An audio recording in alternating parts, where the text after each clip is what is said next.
Hello student, class 8 subject science chapter number 1 crop production और management में आज हम 1.5 एडिंग मैन्यूअर एंड फर्टिलाइजर्स के बारे में जानेंगे। इससे पहले हमने agriculture practices, preparation of soil और सोविंग के बारे में जाना। ठीक है, तो इसके वीडियो आपने अभी तक नहीं देखे तो लिंक मैंने नीचे डिस्क्रिप्शन में डाल दी है, तो ये वीडियो आप ज़रूर देख लीजिएगा। पहले हमने सोइल की प्रिपरेशन कर ली, फिर हमने सोविंग कर ली। ठीक है, उसके टूल्स के बारे में सीखा। अभी सोविंग तो कर ली, तो फसल को ग्रोथ करने के लिए क्या ज़रूरी है, ये आपको क्वेश्चन होगा। तो उसके लिए अलग अलग प्रोटीन और अलग अलग मैन्यूअर और अलग अलग फर्टिलाइजर्स की ज़रूरत रहेगी। ठीक है, आप अपना ही एग्जांपल ले लीजिए कि आपको ग्रोथ करना है आपका, ठीक है, अपनी बॉडी का ग्रोथ करना है। तो आपके पेरेंट्स आपको क्या देते हैं, दूध वगैरह देते हैं, वेजिटेबल्स देते हैं खाने में, ठीक है, फ्रूट्स देते हैं, ये सब आपको खाने में देते हैं। क्यों खाने में देते हैं? क्योंकि आपका अच्छी तरीके से ग्रोथ हो सके। ठीक है, इसीलिए। तो वैसे ही ये फसल का ग्रोथ हमें करना है तो उसको कुछ बाहर से देना पड़ेगा। क्या देंगे हम? मैन्यूअर एंड फर्टिलाइजर्स देंगे। तो मैन्यूअर और फर्टिलाइजर्स देने से क्या होगा कि उसका ग्रोथ बहुत अच्छी तरीके से होगा। मैन्यूअर एंड फर्टिलाइजर्स में हम डीप में जाए उससे पहले हम जानेंगे कि मैन्यूअर क्या है और फर्टिलाइजर्स क्या है। मैन्यूअर नेचुरल है, ठीक है, और फर्टिलाइजर आर्टिफिशियल है। मैन्यूअर एंड फर्टिलाइजर्स की डेफिनेशन क्या है कि मैन्यूअर और फर्टिलाइजर्स की डेफिनेशन ये है कि वे पदार्थ जिन्हें मिट्टी में पोषक स्तर बनाए रखने के लिए मिलाया जाता है, ठीक है, उन्हें मैन्यूअर एंड फर्टिलाइजर्स कहते हैं। मिट्टी फसल को खनिज पदार्थ प्रदान करती है। यह पोषक पौधों की वृद्धि के लिए आवश्यक है। कुछ क्षेत्र में किसान खेत में एक के बाद दूसरी फसल उगाता रहता है। इससे क्या होता है कि जो मिट्टी में जो खनिज पदार्थ है वो खत्म हो जाते हैं। फॉर एग्जांपल मान लीजिए हमने अभी तीसरी फसल उगाई, ठीक है, तो उसमें से सब खनिज पदार्थ खत्म हो गए हैं, तो वो फसल अच्छी नहीं उगेगी। ठीक है ना, तो उसके लिए हमें मैन्यूअर एंड फर्टिलाइजर्स की ज़रूरत रहेगी। अभी यहाँ पे एक आपको क्वेश्चन होगा कि मैन्यूअर की ज़रूरत कब पड़ेगी और फर्टिलाइजर्स की ज़रूरत कब पड़ेगी। ठीक है, जब मान लीजिए फॉर एग्जांपल कि आपने गेहूँ उगाते गए, गुआ उगाते गए, तो उसमें से फॉस्फोरस मिट्टी में से ख़त्म हो गया, तो वो फॉस्फोरस हम कहाँ से लाएंगे? तो वो फॉस्फोरस हम बाहर से आर्टिफिशियली बना के मिट्टी में डालेंगे। ठीक है, और मैन्यूअर में क्या होता है कि सब मिक्स होता है, नाइट्रोजन, फॉस्फोरस, पोटेशियम और एक्सेट्रा। ठीक है, तो सभी प्रोटीन्स की ज़रूरत जो होती है, जिसकी भी ज़रूरत होती है खनिज पदार्थों की, ठीक है, तो वो सब मैन्यूअर में मिक्स होता है। ठीक है, तो इसीलिए हम वहाँ पे मैन्यूअर यूज़ नहीं कर सकते और हम आर्टिफिशियली जो है फर्टिलाइजर्स उसका यूज़ करेंगे, तो हमें क्या हो, अच्छी फसल मिलेगी। ठीक है, तो फर्टिलाइज़र है तो वो एक स्पेसिफिक न्यूट्रिएंट है। ठीक है, और मैन्यूअर में क्या रहेगा कि सब मिक्स में रहेगा। ठीक है ना, तो ये इसके एडवांटेजेस भी है और डिसएडवांटेजेस भी है, वो हम आगे देखेंगे। ठीक है, अभी हमने देखा कि मैन्यूअर और फर्टिलाइजर में क्या फ़र्क है। तो आप अपने स्क्रीन पर भी देख सकते हैं, पहला पिक्चर है वो मैन्यूअर का है, जो वो बड़ी सी प्लास्टिक बैग में है वो मैन्यूअर है, और उसके नीचे जो पिक्चर्स आप देख रहे हैं वो है फर्टिलाइजर्स NPK।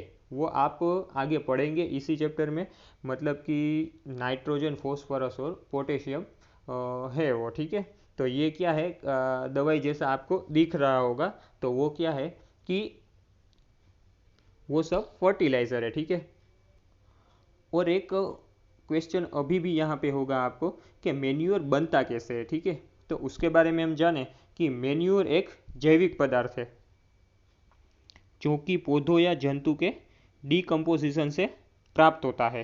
फार्मर्स पौधों और जंतु को जो वेस्ट होता है तो उसे खुला छोड़ देते हैं। ठीक है, और ये डिकम्पोजिशन कैसे होता है? ये डिकम्पोजिशन माइक्रो ऑर्गेनिज्म से होता है, फिर जाके हमें मैन्योर प्राप्त होता है। तो इस टॉपिक में हमने जाना मैन्योर और फर्टिलाइजर्स क्यों ऐड किए जाते हैं, और मैन्योर और फर्टिलाइजर्स का डिफरेंस हमने जाना, और तीसरा हमने ये जाना कि फर्टिलाइज़र कहाँ पे यूज़ होता है और मैन्योर कहाँ पे यूज़ होता है, और एक बात जानी कि मैन्योर कैसे बनता है। अब नेक्स्ट टॉपिक में हम फर्टिलाइज़र के बारे में जानेंगे। हेलो स्टूडेंट, हमारा नेक्स्ट पॉइंट है 1.5 एडिंग मैन्योर एंड फर्टिलाइजर्स। यहाँ पे हम फर्टिलाइज़र के बारे में डिस्कशन करेंगे। फर्टिलाइजर्स आर केमिकल्स, मतलब कि फर्टिलाइज़र केमिकल है, ठीक है। यहाँ पे आप अपनी पिक्चर में देख सकते हैं कि फर्टिलाइज़र कैसे मैन्युफैक्चरिंग होते हैं, उसकी कितनी बड़ी कंपनी होती है, ठीक है। और फर्टिलाइज़र बनने के बाद वो कैसे सेल होते हैं, किस में जाते हैं, तो वो आप अपने दूसरे पिक्चर में देख सकते हैं। ये छोटी बड़ी बोतलें होती है, उसमें भर के या मार्केट में सेल किया जाता है फर्टिलाइज़र, ठीक है। फिर हम नेक्स्ट पॉइंट देखते हैं, reach in a particular nutrients, मतलब कि हम कोई पर्टिकुलर न्यूट्रिएंट्स उसमें से ले सकते हैं, ठीक है। फॉर एग्जांपल यूरिया है, एमोनियम सल्फेट है, सुपर फॉस्फेट है, पोटास है और एनपीके है। एनपीके का मतलब यहाँ पे नाइट्रोजन, फॉस्फोरस और पोटेशियम है, ठीक है। तो ये सब फर्टिलाइज़र के एग्जाम्पल है। फिर नेक्स्ट पॉइंट है कि फर्टिलाइज़र का ज़्यादा यूज़ करने से सोइल की फर्टिलिटी कम हो जाती है, ठीक है। तो अभी सोइल की फर्टिलिटी कम न हो तो इसके लिए हमें क्या करना चाहिए? तो उसका एक उपाय है कि जब हम फसल उगा रहे होते हैं, ठीक है, तो उसका टाइमिंग हमें देख के फसल को उगाना चाहिए। मतलब कि दो फसलों के बीच थोड़ा समय रखना चाहिए, ठीक है। एक फसल हमने कर ली तो दूसरी फसल हमें थोड़े समय के बाद करनी है, ठीक है। तो उसका एक उपाय ये है, और दूसरा उपाय क्रॉप रोटेशन है। फिर वाटर पोल्यूशन भी फर्टिलाइज़र से होता है, इसीलिए हमें ज़्यादा से ज़्यादा मैन्योर का यूज़ रखना चाहिए। उसके बाद हमारे पास एक और उपाय है, क्रॉप रोटेशन। क्रॉप रोटेशन में क्या करना है कि पहले हमने वीट का उत्पादन किया, ठीक है, तो दूसरी बार में क्या करना है कि वीट का उत्पादन नहीं करना है, हम या कोई भी दूसरा पाक ले सकते हैं। फॉर एग्जांपल पेडी या माइस, या तो हम पेडी का उत्पादन करें या तो हम माइस का उत्पादन करें। दूसरी बार हमें वीट नहीं लेना है। उससे क्या होगा कि वीट को जो फॉर एग्जांपल हमें उसको जो फॉस्फोरस की ज़रूरत है तो वो सब फॉस्फोरस ले लेगा, ठीक है। तो मिट्टी में जो है वो फॉस्फोरस ही ख़त्म हो जाएगा। तो उससे क्या होगा कि मिट्टी की फर्टिलिटी कम हो जाएगी। उससे उससे अच्छा है कि हम क्रॉप रोटेशन करते रहे, एक बार वीट और एक बार माइस, एक बार वीट और एक बार माइस। वैसे करेंगे तो मिट्टी की फर्टिलिटी भी अच्छी रहेगी और हमें मैन्योर और फर्टिलाइज़र का यूज़ बहुत ही कम करना पड़ेगा, ठीक है। हेलो स्टूडेंट, हमारा नेक्स्ट पॉइंट है 1.5 difference between manure and fertiliser, ठीक है। हम फर्टिलाइज़र और मैन्योर में क्या क्या डिफरेंसेस है वो जानने वाले हैं, ठीक है। फर्टिलाइज़र एक मानव निर्मित सॉल्ट है और मैन्योर है जो उसका ऑपोजिट है, कि मैन्योर एक प्राकृतिक पदार्थ है जो गोबर और पौधों के अवशेषों के विघटन से प्राप्त होता है, ठीक है। आपको पता ही है, हमने अगले पॉइंट में देखा था कि फर्टिलाइज़र बहुत बड़ी कंपनी में बनता है, ठीक है। हमने वो पिक्चर्स में देखा था। और मैन्योर है वो हम अपने घर पे भी बना सकते हैं। सड़े हुए फ्रूट्स होते हैं, पौधे होते हैं, गोबर होता है, वो सब मिला के हम एक दो वीक के लिए उसको रख दे तो वो घर पे भी हम मैन्योर बना सकते हैं, ठीक है। फिर नेक्स्ट पॉइंट है, फर्टिलाइज़र का उत्पादन फैक्ट्री में होता है। वो तो अभी अभी हमने जाना कि फर्टिलाइज़र का उत्पादन फैक्ट्री में होता है।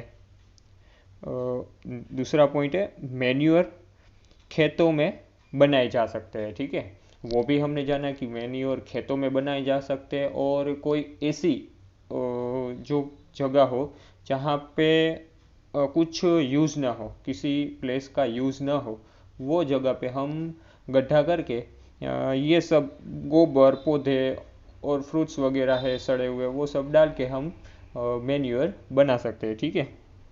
फिर नेक्स्ट पॉइंट है, फर्टिलाइज़र से मिट्टी को हुमस नहीं मिलता है, ठीक है। और मैन्यूअर में उसका उल्टा है कि मैन्यूअर से मिट्टी को हुमस बहुत ही ज़्यादा मात्रा में प्राप्त होता है, ठीक है। और लास्ट पॉइंट है, fertilizers are very rich in plant nutrition. और manure is relatively less rich in plant nutrition, ठीक है। कि फर्टिलाइजर्स जो है उसमें क्या है कि हम कोई जो प्रॉपर न्यूट्रिशन उसको दे सकते हैं, लाइक नाइट्रोजन है, फॉस्फोरस है, पोटेशियम है, इसमें से कुछ भी आपको देना है तो आप दे सकते हो। और मैन्यूअर में ऐसा नहीं है, मैन्यूअर का ये नेगेटिव पॉइंट है, ठीक है, कि मैन्यूअर में सब साथ आता है, ठीक है, कि नाइट्रोजन भी आएगा, फॉस्फोरस भी आएगा और पोटेशियम भी आएगा। ऐसा नहीं होगा कि सिर्फ नाइट्रोजन आएगा, उसमें सब साथ आएंगे, ठीक है। तो ये था difference between manure and fertilizer. Hello student, हमारा नेक्स्ट पॉइंट है एक्टिविटी 1.2, ठीक है। पहले हमें मग या तो फिर ग्राम सीड्स लेने हैं, फिर हमें 3 खाली ग्लास लेने हैं, तीनों को ए बी और सी नाम देने हैं, ठीक है। फिर ये करना है कि ग्लास ए में हमें आधा ग्लास मिट्टी और आधा ग्लास मैन्यूअर डालना है। फिर ग्लास बी में हमें आधा ग्लास मिट्टी और आधा ग्लास यूरिया डालना है। और ग्लास सी में हमें यूरिया और मैन्यूअर कुछ नहीं डालना है, सिर्फ और सिर्फ मिट्टी ही डालनी है। और तीनों ग्लासों को साइड में रख देना है। फिर उसमें एक ही मात्रा में पानी डालना है, ठीक है। और 7 या तो फिर 10 दिन के बाद हमें देखना है कि कौन से पौधे का ग्रोथ बहुत ही अच्छा हुआ है। यहाँ पे फिगर बी में आप देख सकते हो कि सबसे अच्छा ग्रोथ बी ग्लास में है, उसका हुआ है, क्योंकि उसमें हमने फर्टिलाइज़र डाला है, ठीक है। उसको जो भी पोषक द्रव्यों की ज़रूरत थी वो हमने दिया है, इसीलिए ग्लास बी में जो प्लांट है उसका ग्रोथ बहुत ही अच्छा हुआ है, ठीक है। तो ये एक्टिविटी से ये प्रूफ होता है कि फर्टिलाइज़र खेतों के लिए कितना इम्पोर्टेंट है और साथ ही साथ प्लांटों के लिए भी कितना इम्पोर्टेंट। हमारा नेक्स्ट पॉइंट है 1.5 एडवांटेजेस ऑफ मैन्यूअर, ठीक है।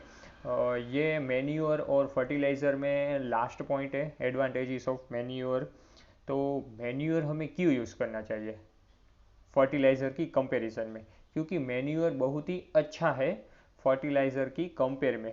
वो ज़मीन की मिट्टी जो होती है उसको ख़राब नहीं करता, ठीक है। उसके जो पोषक द्रव्य होते हैं उसको बरकरार रखता है।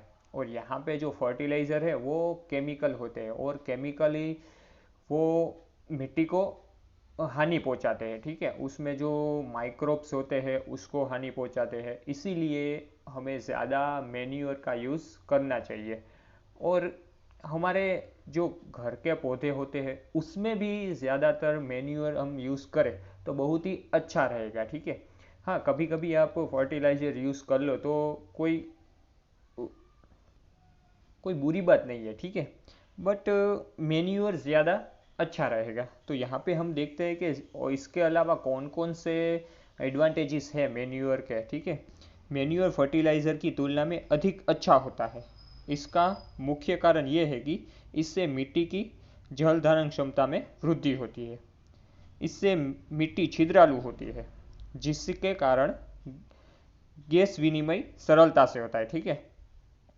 इससे जीवाणुओं को जो होते हैं वो हमारे फ्रेंड्स है तो उसकी संख्या में वृद्धि हो जाती है, ठीक है।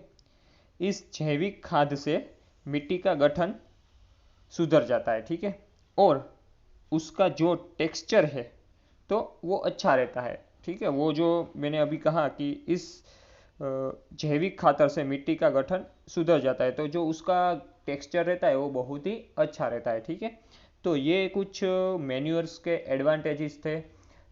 तो यहाँ पे मैन्यूअर फर्टिलाइज़र के दोनों के पॉइंट्स ख़त्म हो चुके हैं। तो हमारे नेक्स्ट टॉपिक नेक्स्ट वीडियो में देखेंगे। तो और हाँ स्टूडेंट, अभी तक आपने मेरी चैनल को सब्सक्राइब नहीं किया तो सब्सक्राइब कीजिए, अपने फ्रेंड्स के साथ शेयर कीजिए, लाइक कीजिए और कमेंट कीजिए। Thank you.